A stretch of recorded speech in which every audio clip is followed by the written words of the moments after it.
There's a really, really interesting thing happening to all those poor, tortured souls on the left. And if you know any leftists or progressives or any other intellectually compromised people that really do make up the modern day Democrat base, there's a little test that you can run right now. If you want to find out if these people have any clue left at all, just ask them about Hope Hicks' testimony in the Stormy Daniels hush money misdemeanor case. If they've actually been reading the testimony, if they care enough to read it, they probably won't say much. But if they've been feeding at the trough of Rachel Maddow and other completely insane propagandists, they'll tell you that it's over for Trump. Hope Hicks, they hit him with a dagger.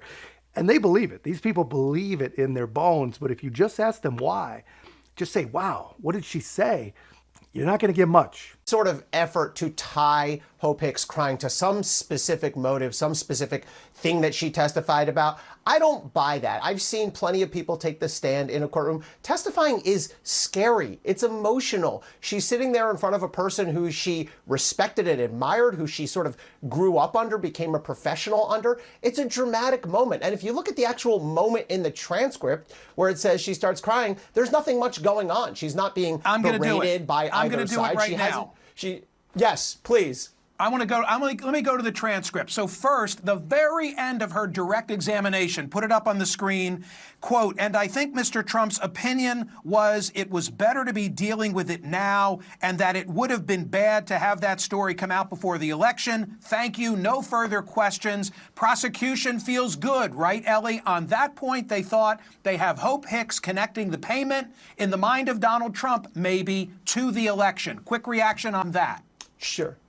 Sure, it's a strong piece of evidence for the prosecution. I do respectfully dissent from the this is it, nail in the coffin, devastating game over moment. It helps them on a piece of the case, but there's much more to her testimony and much more to this case than that. Okay, why did she cry? Put it up on the screen. And I think you said this morning, this is on cross-examination. I think you said this morning that you focused on real estate, hospitality, the entertainment. That was your portfolio. Yes, she begins to weep. It was nostalgia. At this moment, she's not crying because she's sinking Donald Trump. She's presumably crying because she's remembering the good old days before everything hit the fan. That's exactly how I see it, Michael. And it's also, she's not crying on the other side because Donald Trump's lawyers have extracted some concession from her, browbeaten her like you would see in the movies, and the witness just breaks down. She's going back to a time in her life almost 10 years ago now when she was 20-something and Donald Trump started employing her and she sort of came up through the ranks. I mean, you can understand how it's emotional. And I just want to stress again, I'm going to use our friend and colleague Anderson Cooper here as an example. Now, Anderson has interviewed presidents, kings. He's been in war zones. He had to testify in a fairly low-level trial last year or so. And he said publicly, he said privately, he was terrified. It was emotional. It was scary. It was a routine court case. But getting up on that stand can really evoke emotions. And I just think it's a mistake to say Hope Hicks cried because she knew she just ended Donald Trump's career, because she knew she just sank him, or she cried because she had just collapsed on cross-exam. It was neither of those things, in my view.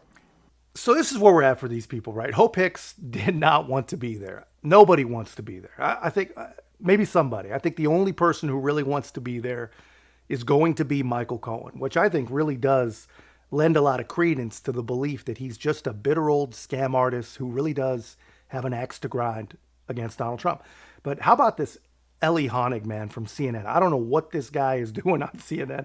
I cannot imagine. Can you imagine going to work in a place like that and you're literally the only reasonable, objective, critically thinking person in the entire building? Probably him and the camera crew, I would think. That is it. But he says this is not the nail. And I read it all. I read it as it was happening. And if you guys want to read the testimony as it happens, there's a guy, Inner City Press, is live tweeting it on X as it happens. But when I was reading it, if I were on the jury, I would have heard her when she said, no, Michael Cohen has paying his own money just doesn't sound right because he's not charitable. I would hear that, but I would think it's pretty easy to think, this dude that we've heard everyone else say is a lying scumbag must have been up to something. He must have had an angle. That's at least a reasonable thought. And when she said that Trump seemed most worried about how these stories would affect his family, to me, that completely destroys the state's allegation that the election was his only motivation for covering it up or whatever it is they all did. But anyway, these are just, there's two sides to everything we're hearing here, but there is only one truth. And that's all I got to say about that. But that's just my take, guys. Let me know your thoughts in the comments. If you haven't already, be a part of our growth. Make sure to like, comment, subscribe. Most importantly, share the channel. I'll see you in